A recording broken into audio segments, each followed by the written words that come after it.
नमस्कार दोस्तों। स्वागत है आप सभी लोगों का हमारे YouTube चैनल 12 अंकी जीनियस कोचिंग पर। और जैसा कि आपका टेट से संबंधित और भी एग्जामों से संबंधित जहां पर पर्यावरण से संबंधित क्वेश्चन आते हैं उसके बारे में आपको जानकारी दी जा रही है और क्वेश्चन आंसर कुछ बताए जा रहे हैं जो टॉप मोस्ट क्वेश्चन है जो एग्जामों में आगे आ सकते हैं और आपको उसका फ़ायदा मिलेगा। ठीक, तो टीटी के लिए तो बहुत ही इंपॉर्टेंट है। इसके अलावा सी टेट का एग्ज़ाम और भी जो आप सुपर टेट देने जाओगे उसमें भी जो पर्यावरण के क्वेश्चन आ सकते हैं वो भी आपको बताए जा रहे हैं। तो आप इसको देखिए, सॉल्व करिए, आंसर दीजिए और साथ साथ पसंद आए तो लाइक कीजिए और आगे भी शेयर कीजिए। अगर आपको लगता है कि आपके लाइक कंटेंट है और मैटर अच्छा है और आपको इससे प्रॉफिट हो सकता है तो आगे भी इसको शेयर करने की जिम्मेदारी आप लोगों की। चलिए, तो जैसा स्क्रीन पे आपको दिख रहा है पहले क्वेश्चन से ही शुरुआत करते हैं। पहला क्वेश्चन आपका क्या कह रहा है देखिएगा और आंसर दीजिएगा। पहला क्वेश्चन आपको क्या कह रहा है? पहला क्वेश्चन आपको क्या कह रहा है? कह रहा है कि नदियों, क्या कहा जा रहा है कि नदियों के तापीय प्रदूषण को रोका जा सकता है। नदियों के तापीय प्रदूषण को रोका जा सकता है, मतलब किस तरह से तापीय प्रदूषण को रोका जा सकता है? पहला ऑप्शन है आपका नदियों का मार्ग परिवर्तित करके। पहला है नदियों का मार्ग परिवर्तित करके। दूसरा है नदियों के किनारे वृक्ष लगाकर। दूसरा क्या है? नदियों के किनारे वृक्ष लगाकर। और तीसरा है नाभिकीय विस्फोट पर रोक लगाकर। और चौथा है ताप विद्युत गृहों से निकलने वाले गर्म जल को नदियों में डालने से रोककर। तो तापीय प्रदूषण को किस आधार पर रोका जा सकता है? जल्दी से आप इसका आंसर दीजिए, जल्दी से आंसर दीजिए, क्या होगा? तापीय प्रदूषण, कौन सा प्रदूषण की बात कर रहा है? तापीय प्रदूषण की बात कर रहा है, आप याद रखना। तो तापीय प्रदूषण में से अगर यहाँ बात की जाए तो अगर जो ताप विद्युत गृह हैं, जो थर्मल प्लांट हैं, यहाँ से जो गर्म जलवल निकलता है अवशिष्ट के रूप में वो जो नदियों में जाता है, अगर उस पानी को रोक दिया जाए तो कहीं ना कहीं नदियों का पानी क्या रहेगा? ठंडा रहेगा, अर्थात उसका टेम्परेचर इतना ज्यादा नहीं होगा। तो इसका आंसर क्या सही होगा? डी ऑप्शन सही होगा। क्या सही होगा? डी ऑप्शन सही होगा इसका। चलिए अगले क्वेश्चन की ओर बढ़ते हैं। अगले क्वेश्चन का आंसर दीजिएगा आप। देखिए, अगला क्वेश्चन आपकी स्क्रीन पर आ चुका है और अगले क्वेश्चन का आंसर देना है कि अम्लीय जल, क्या कह रहा है? अम्लीय जल के द्वारा इमारतों के क्षरण को क्या कहते हैं? अर्थात अम्लीय जल के द्वारा जो इमारतों का क्षरण होता है उसे क्या कहते हैं? क्या नाम दिया जाता है? ऑप्शन है आपका, क्या नाम दिया जाता है? देखिए ऑप्शन है अपर्दन कहा जाता है, कि अपक्षय कहा जाता है, कि अनाज जाता है, या स्टोन कैंसर कहा जाता है। आपको बताना है इसका आंसर क्या होगा। कि आप बताइए अम्लीय जल द्वारा इमारतों के क्षरण को क्या कहते हैं? क्या होगा इसका आंसर? जल्दी से आंसर दीजिए, क्या होना चाहिए इसका आंसर? जल्दी से दीजिए भाई, आंसर इसका क्या होना चाहिए? हाँ, बहुत बढ़िया। तो इसका आंसर जो होगा वो आपका डी ऑप्शन होगा। क्वेश्चन थोड़ी ज्यादा है, इस वजह से मैं स्पीड से चलूंगा, आप आंसर देते जाइए और मैं आंसर देखता जाऊंगा, लेकिन आंसर जल्दी भी चलना है क्योंकि आप जानते हो 30 क्वेश्चन कंप्लीट कराने हैं। तो स्टोन कैंसर बिल्कुल आंसर सही है, आपका डी ऑप्शन सही होगा। क्या सही होगा? Stone cancer. चलिए अगले क्वेश्चन की ओर बढ़ते हैं।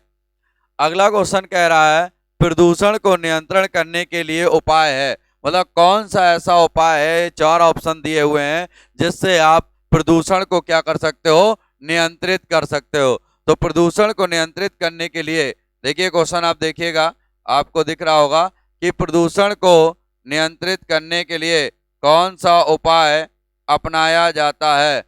आपसे पूछा जाएगा कि प्रदूषण को नियंत्रित करने के लिए कौन सा उपाय अपनाया जाता है, ये आपको बताना है। या कौन सा उपाय अपनाया जाए जो आपके लिए सबसे अच्छा रहे। देखिए आंसर दीजिए जल्दी से भाई, जल्दी से आप लोग आंसर दो। प्रदूषण को नियंत्रित करने के लिए कौन सा उपाय अपनाना चाहिए? देखिए क्या क्या ऑप्शन है। सीवेज उपचार करना चाहिए, इसके द्वारा आप क्या कर सकते हो? नियंत्रित कर सकते हो। या विद्युत चालित वाहनों के द्वारा आप नियंत्रित कर सकते हो। ध्वनि अवरोधक यंत्रों के द्वारा कर सकते हो। बिल्कुल आपके डी ऑप्शन में लिखा हुआ उपर्युक्त सभी। तो आप जान सकते हो जो जल प्रदूषण होता है उसका एक बहुत कारण क्या होता है? सीवेज होता है। तो इसके द्वारा इसको कंट्रोल किया जाए तो जल प्रदूषण से को रोका जा सकता है। क्या किया जा सकता है? जल प्रदूषण को रोका जा सकता है। समझ सकते हो, इसके द्वारा जल प्रदूषण को रोका जा सकता है। विद्युत चालित वाहनों का प्रयोग करने से। बिल्कुल सही है, विद्युत चालित वाहनों का प्रयोग करने से जो वायु प्रदूषण है, वायु प्रदूषण को कंट्रोल किया जा सकता है, इसको नियंत्रित किया जा सकता। ध्वनि अवरोधक, आप जानते हो आजकल बहुत सी बीमारियां, माइग्रेन जैसी बीमारियां फैल रही हैं, तो अगर इनके लिए कहा जाए तो आप कह सकते हो कि जो ध्वनि अवरोधक अगर यंत्र लगाए जाएं तो ध्वनि प्रदूषण में कमी आएगी। क्या होगी? ध्वनि प्रदूषण को कंट्रोल किया जा सकता है। क्या किया जा सकता है?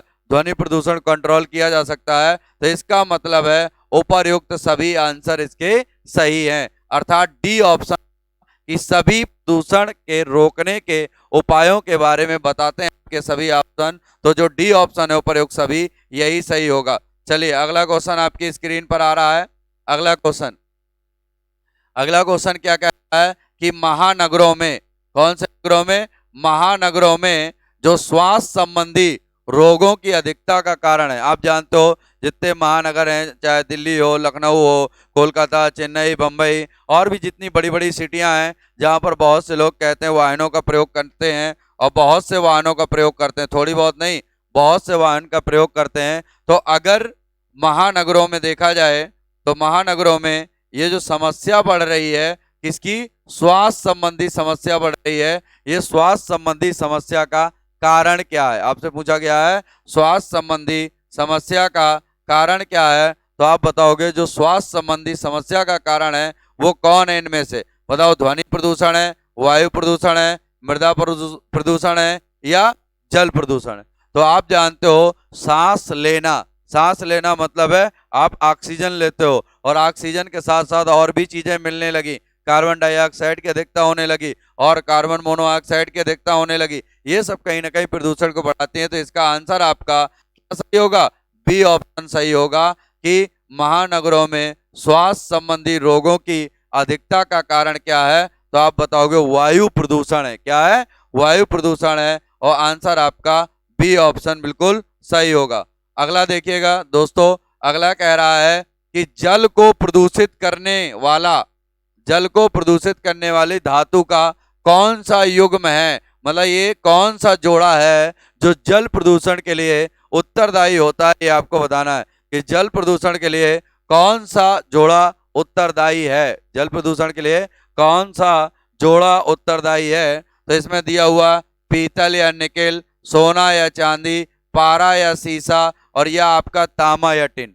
तो इसमें से आप बताओ कौन सा आंसर सही होगा जो जल प्रदूषण को मतलब जल को प्रदूषित करता है, जल प्रदूषण का कारण है। तो बिल्कुल आपका आंसर बिल्कुल सही है। आपने नाम सुना होगा, मिनमाता रोग हो जाता है, और भी कई ब्लू बेबी सिंड्रोम का नाम सुना होगा। तो ये बिल्कुल आंसर आपका सही है, जो सी ऑप्शन है ये सही है। पारा और सीसा जल को प्रदूषित करने का एक ऐसा युग्म है जो दोनों चीजें, चाहे सीसा हो चाहे पारा हो, ये दोनों जल को क्या करते हैं? प्रदूषित करते हैं। तो इसका क्या आंसर सही होगा? सी ऑप्शन सही होगा। कौन सा सही होगा? C option. अगला देखिएगा, अगला क्वेश्चन कह रहा है कौन सा इनमें से ऑप्शन है जो भूमि प्रदूषण का कारण नहीं है? कौन सा है जो भूमि प्रदूषण का कारण नहीं है?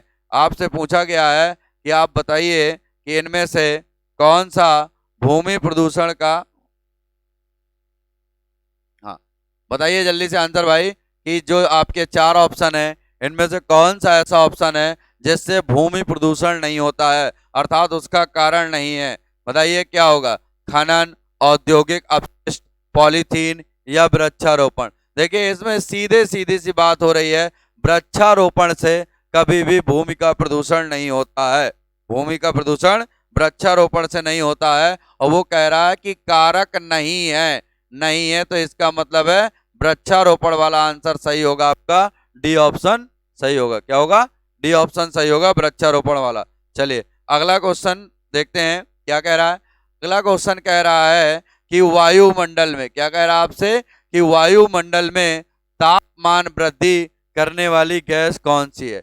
मतलब कौन सी गैस है वायुमंडल में जो तापमान वृद्धि कर देती है? मतलब वायुमंडल के तापमान को कौन सी गैस बढ़ा देती है, ये आपसे पूछा गया है कि वायुमंडल में तापमान वृद्धि, किसको? तापमान वृद्धि के लिए उत्तरदायी गैस कौन सी है? ऑप्शन है आपके सल्फर डाइऑक्साइड, SO2 या CO2 या हाइड्रोजन या नाइट्रोजन? बताइए आंसर इसका क्या होगा। कौन सी गैस है जो आपका क्या करती है, तापमान में वृद्धि कर देती है? तो तापमान में वृद्धि करने के लिए जो गैस उत्तरदायी है उसका नाम है सल्फर डाइऑक्साइड। आंसर आपका ए सही होगा। सल्फर डाइऑक्साइड तापमान वृद्धि, जो वायुमंडल में तापमान की वृद्धि होती है उसके लिए उत्तरदायी गैस आपकी सल्फर डाइऑक्साइड है। चलिए अगला क्वेश्चन देखिएगा। कह रहा है प्रदूषित जल के सेवन से होने वाला रोग कौन सा है? अगर आप गंदा जल पीते हो या मान के चलो जल स्वच्छ नहीं है, तभी आपने देखा होगा बहुत से लोगों को रोग घेरे रहते हैं और कहते हैं कि उनका पाचन तंत्र भी धीरे धीरे खराब हो जाता है। तो ये पूछ रहा है आपसे कि आप बताइए प्रदूषित जल का अगर सेवन किया जाएगा तो उससे रोग कौन सा हो जाएगा? प्रदूषित जल के सेवन से कौन सा रोग हो जाएगा जो इसमें दिया हुआ है? पेचिस हो जाएगा, पीलिया हो जाएगा, टाइफाइड हो जाएगा या उपर्युक्त सभी हो जाएगा? बताइए इसका आंसर क्या होगा। बताइए कि पेचिस, पीलिया, टाइफाइड या उपर्युक्त सभी, क्या होगा आंसर? प्रदूषित जल का अगर प्रयोग करते हो, गंदा जल यूज करते हो या उसको पीते हो तो उससे कौन कौन सी बीमारियां हो सकती हैं, ये आपसे क्वेश्चन पूछा गया है। बताओ भाई क्या होगा इसका आंसर। तो बिल्कुल आंसर आपका सही है कि अगर आपसे पूछा जाए प्रदूषित जल के सेवन से होने वाला रोग कौन सा है तो आप बताओगे ये भी होता है, ये भी होता है और ये भी होता है। तो इसका मतलब है उपर्युक्त सभी वाला आंसर सही होगा। आप कह सकते हो दूषित जल के सेवन से होने वाला रोग कौन सा है, तो उपर्युक्त सभी सही है। चलिए अगला, उसके बाद जलवायु परिवर्तन। अगला क्वेश्चन आपसे पूछा गया है कि आप बताइए जलवायु परिवर्तन क्या कह रहा है। हाँ, कह रहा है जलवायु परिवर्तन के लिए कौन सर्वप्रमुख कारण है, मतलब कौन सा ऐसा कारण है जो जलवायु परिवर्तन के लिए उत्तरदायी।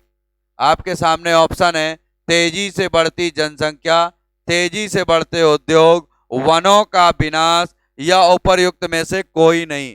कौन सा ऐसा रीजन है जो जलवायु परिवर्तन के लिए, किसके लिए, जलवायु परिवर्तन के लिए, बोले तो ग्लोबल वार्मिंग के लिए सबसे ज्यादा, मतलब क्लाइमेट चेंज बोल सकते हैं, ठीक है, इसके लिए सबसे ज्यादा उत्तरदायी है।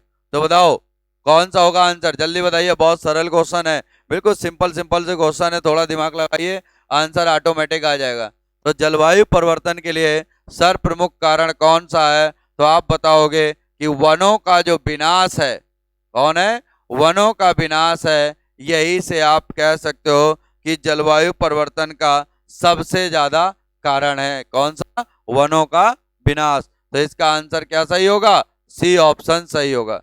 चलिए अगला क्वेश्चन देखिएगा। अगला कह रहा है आपसे कि जलवायु परिवर्तन का द्योतक है, मतलब इनमें से कौन सी घटना है जो जलवायु परिवर्तन के कारण होती है। जो आपकी चार घटनाएं दी हुई हैं, पहला है समुद्र तल में वृद्धि होना, समुद्र का जो पानी का तल है उसमें वृद्धि होना। दूसरा है ग्लेशियरों का पिघलना, ग्लेशियर का पिघलना। तीसरा है तापमान में वृद्धि होना और चौथा है उपर्युक्त सभी। बताओ कि ग्लोबल वार्मिंग से क्या होता है, क्या होता है आप बताइए। देखिए ग्लोबल वार्मिंग जो होता है वैश्विक तापमान, या बोल सकते हो जलवायु परिवर्तन, जलवायु परिवर्तन से ग्लेशियर पिघलेंगे। देखिएगा एक क्रम में देखें, ग्लेशियर पिघलेंगे और ग्लेशियर पिघलेंगे कब पिघलेंगे, जब तापमान में वृद्धि होगी। अगर तापमान में वृद्धि हुई, ग्लेशियर पिघले, तो समुद्र तल जो होगा उसमें ऑटोमेटिक वृद्धि होगी, समुद्र तल में क्या होगी, वृद्धि होगी। तो इसका मतलब है कि डी ऑप्शन बिल्कुल सही है कि सभी इसमें होगा, उपर्युक्त सभी। अर्थात जलवायु परिवर्तन के कारण तापमान में वृद्धि होती है। तापमान वृद्धि से क्या होता है कि ग्लेशियर पिघलते हैं और ग्लेशियर पिघलते हैं तो जल स्तर, जो समुद्र का तल स्तर होता है वो भी ऊपर उठेगा। इस कारण से आपके उपर्युक्त सभी सही है, अर्थात डी ऑप्शन सही होगा। अगला देखिएगा, अगला क्या कह रहा है, कह रहा है कि शुद्ध जल जो होता है, क्या आपसे बोला जा रहा है शुद्ध जल कैसा होता है या शुद्ध जल की प्रकृति कैसी होती है। कौन से जल की, शुद्ध जल का नेचर पूछ रहा है कि कैसा होता है। किसे शुद्ध जल कहते हैं, जो अम्लीय होता है, जो क्षारीय होता है, ऐसे लवड़ी जहाँ लिखा है यहाँ पर आप इसको क्षारीय भी कह सकते हैं। जो क्षारीय होता है या जो उदासीन होता है या उपर्युक्त में से कोई नहीं। बताइए क्या होगा आंसर, जल्दी बताओ भाई सब लोग। शुद्ध जल की प्रकृति क्या होती है, नेचर कैसा होता है शुद्ध जल का?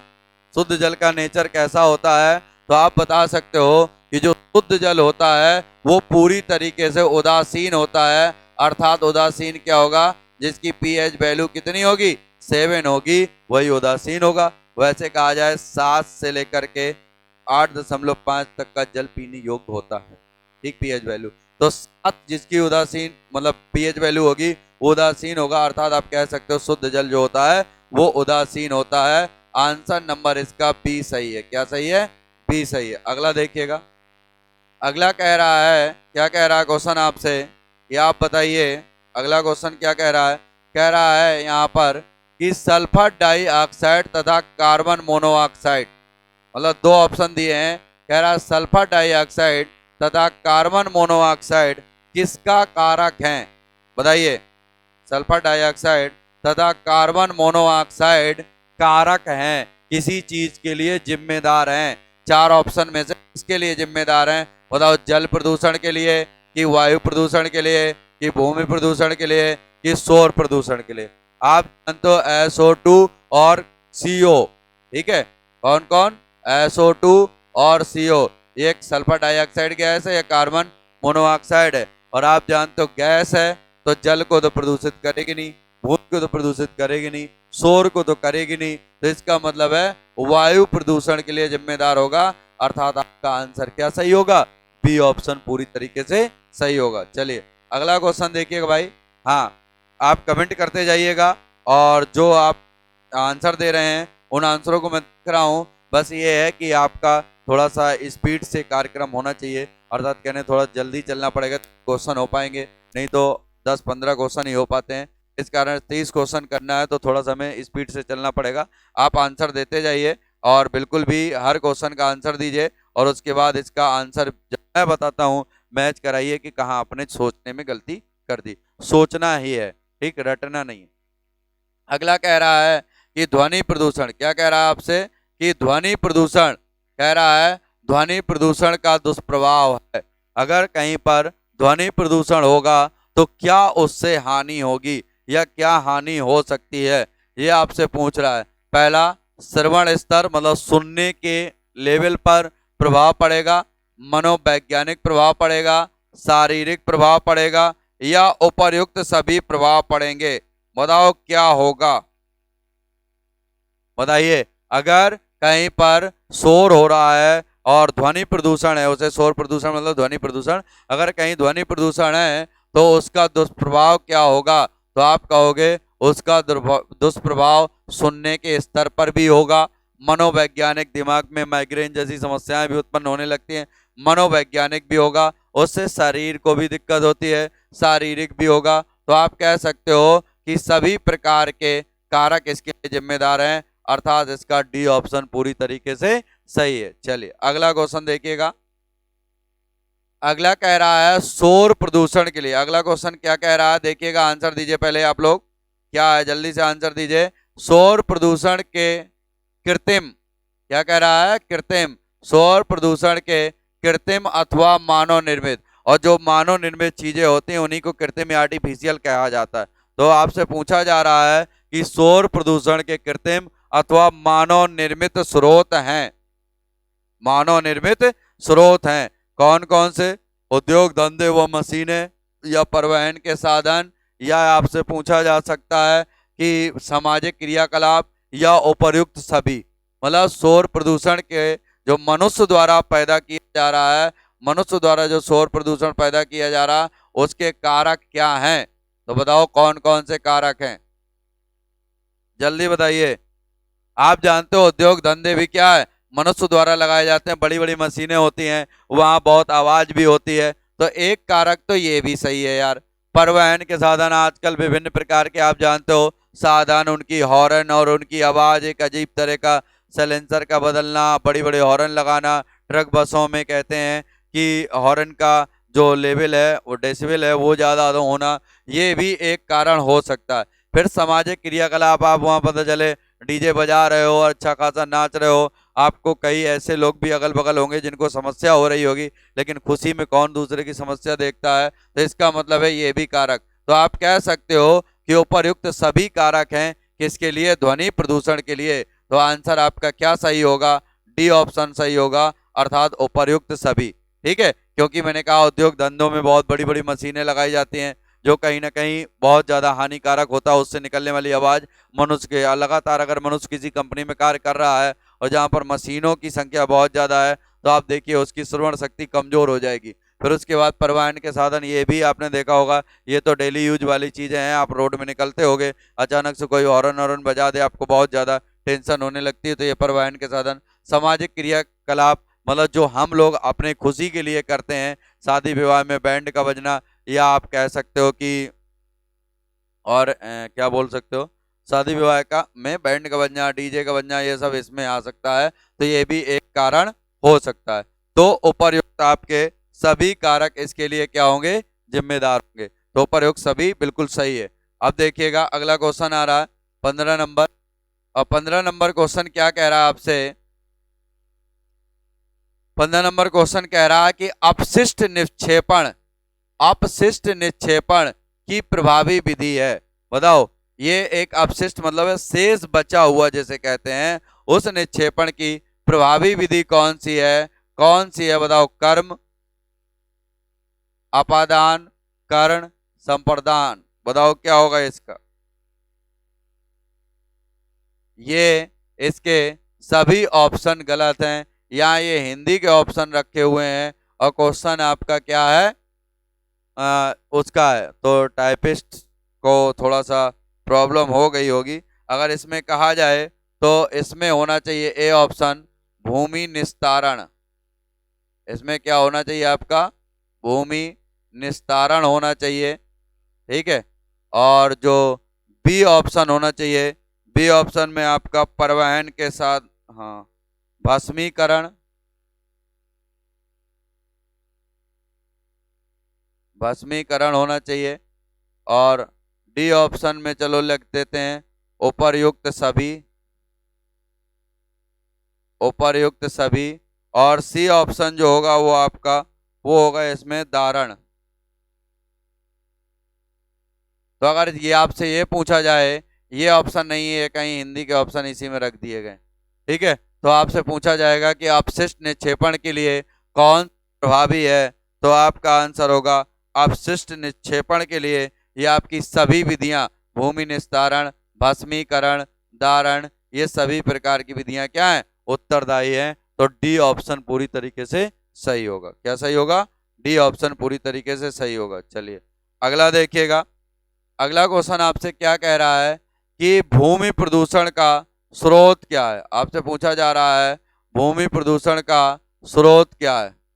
एक भूमि प्रदूषण का स्रोत क्या है, आपसे पूछा जा रहा है कि भूमि प्रदूषण किसके द्वारा होता है, औद्योगिक अपशिष्ट के द्वारा, घरेलू अपशिष्ट के द्वारा, कृषि अपशिष्ट के द्वारा, या उपर्युक्त सभी। क्या बताओगे भाई, किसके द्वारा होता है, बताओ जल्दी से।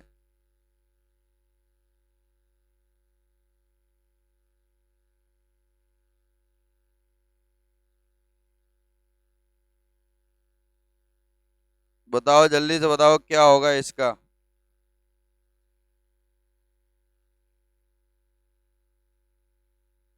भूमि प्रदूषण, तो भूमि प्रदूषण या औद्योगिक अपशिष्ट से भी होगा, घरेलू से भी होगा। अगर देखा जाए तो इसमें आंसर उपर्युक्त सभी होना चाहिए, अर्थात डी ऑप्शन इनका इसका बिल्कुल सही है। आप आंसर देते जाइए, इसका क्या आंसर सही होगा, डी ऑप्शन सही होगा, अर्थात भूमि प्रदूषण, औद्योग, घरेलू अपशिष्ट और कृषि अपशिष्ट सभी जिम्मेदार हैं किसके लिए, भूमि प्रदूषण के लिए। ये सभी कारक क्या हैं, जिम्मेदार है, जितने आपको बताए जा रहे हैं। चलिए अगला देखा जाएगा, अगला क्वेश्चन क्या कह रहा है। अगला कह रहा है कि कितने डेसिबल से, क्या कह रहा है, कितने डेसिबल से अधिक की ध्वनि अगर सुनी जाए तो श्रवण शक्ति पर अर्थात सुनने की क्षमता पर विपरीत प्रभाव पड़ता है। कितने डेसिबल से अधिक की ध्वनि आप सुनोगे जिससे आपकी सुनने की क्षमता पर विपरीत प्रभाव पड़ेगा, 80 डेसिबल, 50, 110, 150। बताइए क्या होगा इसका आंसर। बहुत जल्दी आंसर दीजिए भाई, क्या होगा इसका आंसर। इसका आंसर होगा आपका कितने डेसिबल से अधिक की ध्वनि का श्रवण शक्ति पर विपरीत प्रभाव पड़ता है। तो इसका आंसर होगा 80 डेसिबल। तो आंसर क्या होगा, ए ऑप्शन बिल्कुल सही है। अगर 80 डेसिबल से लगातार आप ज्यादा ध्वनि सुन रहे हैं तो आपके कानों पर क्या होगा, निगेटिव इफेक्ट पड़ेगा या विपरीत प्रभाव पड़ेगा या नकारात्मक, और नकारात्मक ही वो पूछ रहा है। तो आगे अगर बात किया जाए, अगला क्वेश्चन आपसे पूछा जाए कि जल प्रदूषण, अगला क्वेश्चन क्या कह रहा है, कह रहा है कि जल प्रदूषण नियंत्रण एवं निवारण अधिनियम, जल प्रदूषण नियंत्रण एवं निवारण अधिनियम पारित विपरीत प्रभाव होने लगता है। अरे यार, कब पारित हुआ, ये इसका आंसर क्या होगा, कब पारित हुआ, कब पारित हुआ। ठीक है, जल प्रदूषण नियंत्रण एवं निवारण अधिनियम कब पारित हुआ, ये आपसे पूछा जा रहा है। तो आप बताओ इसका आंसर क्या होगा। बोलिए, जल प्रदूषण एवं नियंत्रण, जल्दी बताइए आंसर क्या होगा इसका, जल प्रदूषण वाले का। जल्दी बताओ भाई, आंसर दीजिए जल्दी से। अच्छा, चलिए, अगर नहीं बता पा रहे तो मैं बता देता हूं कि ये जो आपका आंसर इसका सही होगा, बी ऑप्शन सही होगा। 1978 ईस्वी में जल प्रदूषण नियंत्रण एवं निवारण अधिनियम पारित किया गया। तो आंसर इसका क्या सही होगा, बी ऑप्शन बिल्कुल सही होगा। कौन सा सही होगा, बी ऑप्शन। अगला देखिएगा, अगला क्वेश्चन स्क्रीन पर आ रहा है। हाँ, कह रहा है शोर प्रदूषण को नियंत्रित करने का, शोर प्रदूषण को नियंत्रित करने का उपाय है।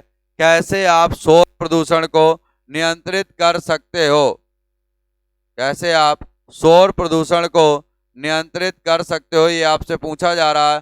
तो बताओ भाई, कौन बताएगा शोर प्रदूषण को कैसे नियंत्रित किया जा सकता है। मशीनों के उचित रखरखाव द्वारा, या उद्योगों को आबादी क्षेत्र से दूर स्थापित करके, या सघन वृक्षारोपण करके। किस माध्यम से आप शोर प्रदूषण को नियंत्रित कर सकते हो, बताओ कौन सा आंसर। बिल्कुल सरल क्वेश्चन है।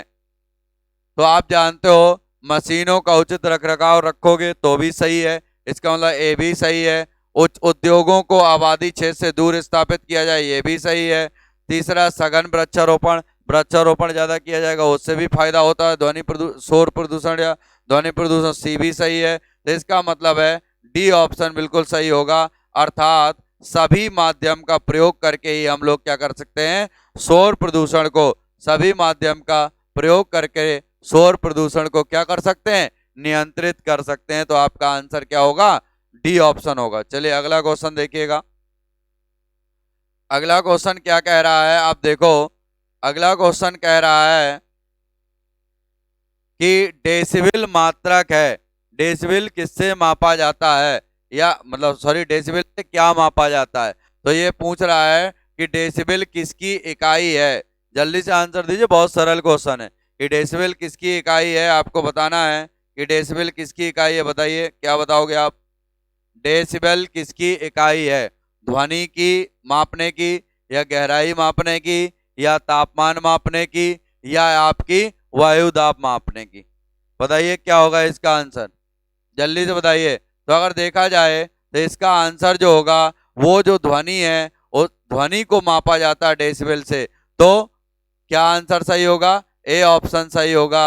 अर्थात डेसिबल से क्या मापा जाता, ध्वनि मापी जाती है। अगला देखिएगा, अगला क्वेश्चन स्क्रीन पर आ रहा है कि पेयजल का पीएच मान कितना होना चाहिए। अर्थात पीने योग्य जो पानी होता है उसका पीएच मान कितना होना चाहिए, ये आपसे पूछा जा रहा है कि पेयजल की पीएच वैल्यू कितनी होनी चाहिए।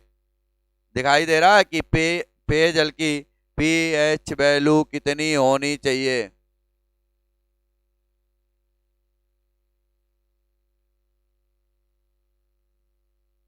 बताइए, पेयजल का पीएच मान कितना होना चाहिए, आपको बताना है। तो जल्दी जल्दी आंसर दीजिए भाई। पीने वाले पानी का जो पीएच वैल्यू होती है कितनी होनी चाहिए, पीएच वैल्यू आप जानते हो 0 से 14 तक इसमें पैमाना होता है, 0 से 6.9 तक ये अम्लीय होती है, 6.9 तक, 0 से 6.9 तक अम्लीय, 7 में उदासीन, और 7 से 14 की ओर बढ़ती जाएगी तो वैसे ये क्षारीय हो जाएगी, और 14 पर सर्वाधिक क्षारीय, और जितना 0 के करीब होगी उतने अम्लीय, और इसको सोरेनसन द्वारा खोजा गया था पीएच स्केल को। तो आपका जो आंसर आ रहा है उस आंसर के अकॉर्डिंग मैं भी अपना आंसर बताता हूं कि इसका जो आंसर सही होगा वो सी ऑप्शन सही होगा, कि पेयजल की पीएच वैल्यू आपकी 7 से 8.5 के बीच होनी चाहिए, 7 से 8.5 के बीच होना चाहिए। तो आंसर क्या सही होगा इसका? सी ऑप्शन सही होगा। अगला देखिएगा, अगला कह रहा है जल प्रदूषण के नियंत्रण का उपाय है, आप बताओ जल प्रदूषण को, अगला क्वेश्चन है आपसे पूछा जा रहा है, प्रदूषण से संबंधित सभी एग्जामों के लिए इंपॉर्टेंट है, बहुत प्रदूषण के क्वेश्चन आए हुए हैं। कह रहा है कि आप बताइए जल प्रदूषण के नियंत्रण का उपाय क्या है, कैसे जल प्रदूषण को नियंत्रित किया जा सकता है। तो आपसे पूछा गया है तो आप बताओगे, पहले तो पढ़ेंगे तब तो बताएंगे। तो पहला है अपशिष्टों को जल स्रोतों में विसर्जित ना किया जाए, बहुत बढ़िया बात है। फिर कह रहा है उपचारित गंदे पानी का उपयोग सिंचाई में किया जाए, अच्छा। तीसरा कह रहा है मृत मानव एवं पशुओं को जल में ना बहाया जाए, बहुत बढ़िया। और चौथा कह रहा है इनमें से कोई नहीं, बताओ कौन सा उपाय होगा, क्या हो सकता है? तो इनमें से कोई नहीं, नहीं इनमें से सभी होगा, ठीक है, यहां पर होना चाहिए उपर्युक्त सभी। ये सभी कारक हैं जिसके द्वारा आप क्या कर सकते हो, ये सभी कारक हैं जिसके द्वारा आप जल प्रदूषण को नियंत्रित कर सकते हो, जिसके द्वारा चाहे आप देखो अवशिष्टों और जल स्रोतों को विसर्जित नहीं करोगे तो जल प्रदूषण बिल्कुल सही है भाई, रोका जा सकता है। उपचारित गंदे पानी तथा उपयोग सिंचाई में ना किया जाए तो भी आप बिल्कुल सही है, किया जा सकता है, रोका जा सकता है जल प्रदूषण को।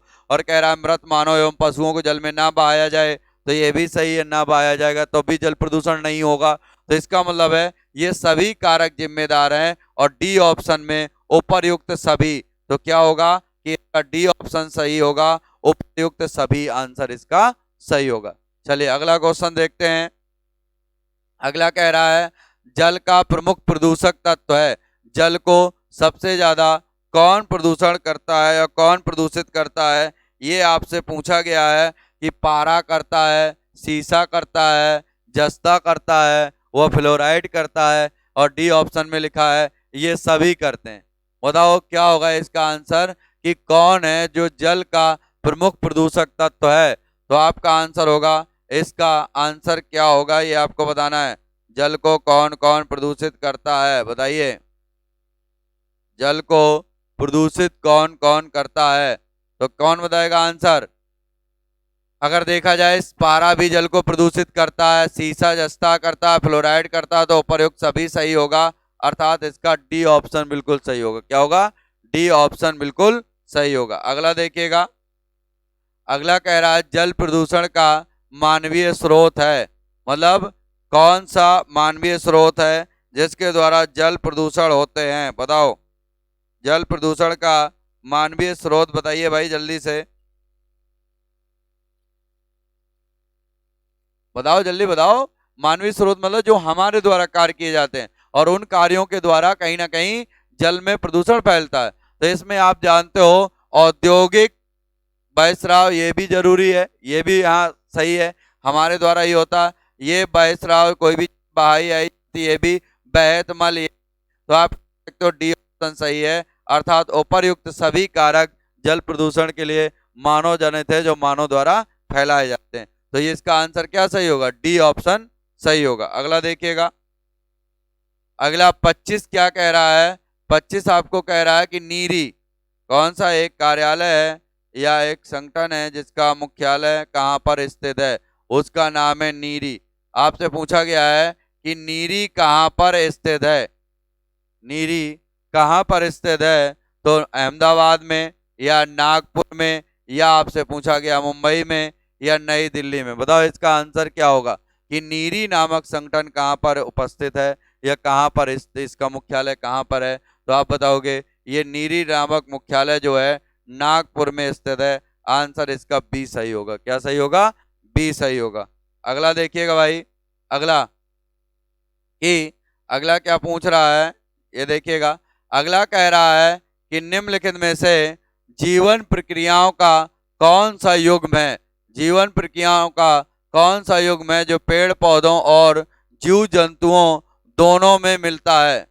निम्नलिखित में से जीवन क्रियाओं का कौन सा युग्म है जो पेड़ पौधों और जीव जंतुओं दोनों में मिलता है? मतलब वृद्धि और प्रजनन, या वृद्धि और योजना बनाना। तीसरा है आपका प्रजनन और योजना बनाना। चौथा आपका प्रजनन और अंकुरण। बताइए क्या होगा इसका आंसर? जो पेड़ पौधों में भी वही चीज मिलती है और जीव जंतुओं में भी मिलती है। तो देखो, पेड़ पौधों में वृद्धि होती है, प्रजनन होता है, और जीव जंतुओं में वृद्धि और प्रजनन होता है। तो आपका आंसर क्या सही होगा? ए ऑप्शन सही होगा, अर्थात ए ऑप्शन इसका सही है। अगला देखिएगा, अगला क्वेश्चन स्क्रीन पर आ रहा है। कह रहा है वायु प्रदूषण।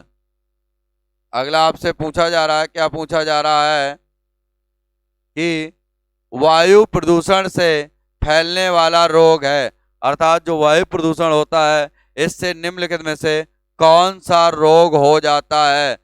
गले का दर्द, दमा, श्वसन तंत्र में या श्वसनीय शोध होते हैं, या ये सभी? तो बताओ, जब कहते हैं वायु प्रदूषण होता है तो गले में भी अजीब सी खराश वराश हो जाती है और कुछ चीजें जम जाती हैं, दम भी घुटता है धुएं हुए में, तो आप जानते हो। तो वायु प्रदूषण इसमें सब चीजें पाई जाएंगी। तो श्वसन तंत्र, और जानते हो सांस लेने से ही तो है आपका, सांस में अगर कहते हैं वायु प्रदूषित है, सांस लोगे तो गंदी चीजें जाएंगी, और गंदी चीजें आपके जो शरीर को हानिकारक हो जाएंगी। तो इसका मतलब है कि आपका ये भी है, ये भी, तो आप आंसर लगाओगे डी ऑप्शन बिल्कुल सही है। क्या है? डी ऑप्शन बिल्कुल सही। अगला देखिएगा क्या कह रहा है अगला, कि अगला क्वेश्चन ये कह रहा है कि आपको बताना है कि वायु प्रदूषण, क्या कह रहा है कि वायु प्रदूषण का, आपसे कह रहा है कि वायु प्रदूषण का दुष्प्रभाव कौन सा है? वायु प्रदूषण का दुष्प्रभाव कौन सा है? तो बिल्कुल आप बताइए। मानव स्वास्थ्य पर प्रभाव पड़ना, या वनस्पति पर प्रभाव पड़ना, जीव जंतुओं पर प्रभाव पड़ना, या उपर्युक्त सभी? बताओ। तो इसमें आप देखोगे सिंपल सा लग रहा है यार क्वेश्चन, ये सभी कहीं ना कहीं वायु प्रदूषण का ही कारण है। तो आपका अगर देखा जाएगा, रुक जाओ भैया कहाँ भाग रहे हो, अगर देखा जाएगा तो इसका आंसर क्या होगा? डी ऑप्शन सही होगा, अर्थात 28 नंबर का क्वेश्चन नंबर डी सही है। अगला देखिएगा, अगला क्वेश्चन स्क्रीन पर आ रहा है।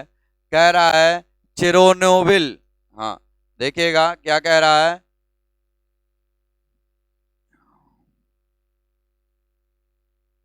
कह रहा है चेरोनोबिल परमाणु संयंत्र का रिसाव कब हुआ था?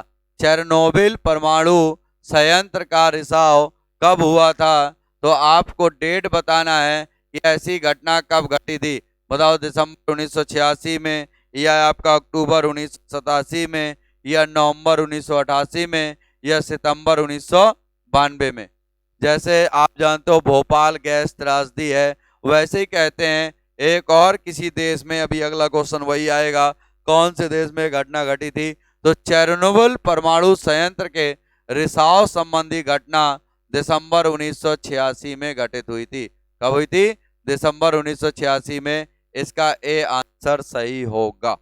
अगला, अगला आपसे पूछा जा रहा है कि चेरनोबिल, देखिएगा मैंने कहा था ना अगले में आएगा कि किस देश में यह घटना घटी थी, तो यही पूछ रहा है कि बताओ चेरनोबिल परमाणु संयंत्र का रिसाव किस देश में हुआ था? किस देश में चेरनोबिल परमाणु संयंत्र का रिसाव हुआ था? तो आपको बताना है कौन सा देश है। जल्दी से आंसर दीजिए, कहां पर ऐसी घटना घटी थी? तो बताओ इसका आंसर क्या होगा भाई, जल्दी से बताइए। आज का क्लास का ये अंतिम सवाल है कि चेरनोबिल परमाणु संयंत्र रिसाव किस देश में हुआ था? तो आपका आंसर होगा बिल्कुल सही, कुछ लोगों ने जवाब दिया है रूस होगा। ए आंसर इसका सही। कौन सा सही है? ए आंसर सही है। तो दोस्तों यहाँ तक आज की क्लास ओवर होती है। आगे कल फिर आपसे मुलाकात होगी, तब तक के लिए धन्यवाद और देखते जाइए चैनल को, आगे शेयर करिए, सब्सक्राइब भी करिए और लोगों को भी शेयर करिए। अगर अच्छा लगे तो लाइक करिए, और क्वेश्चन जो भी चीज़ें बताई गई हैं वो आप जल्दी जल्दी इनको पढ़ते जाइए, क्योंकि आप जो आगे टेट और सुपर टेट और भी जो एग्जाम देना जा रहे हैं, जनरल नॉलेज में भी आते रहते हैं, ईवीएस के क्वेश्चन तो हर एग्जाम में आते हैं 2-4। तो इस वजह से आपको सब लोगों को देखना है और याद करना है और आगे बढ़ना है। थैंक यू, धन्यवाद दोस्तों।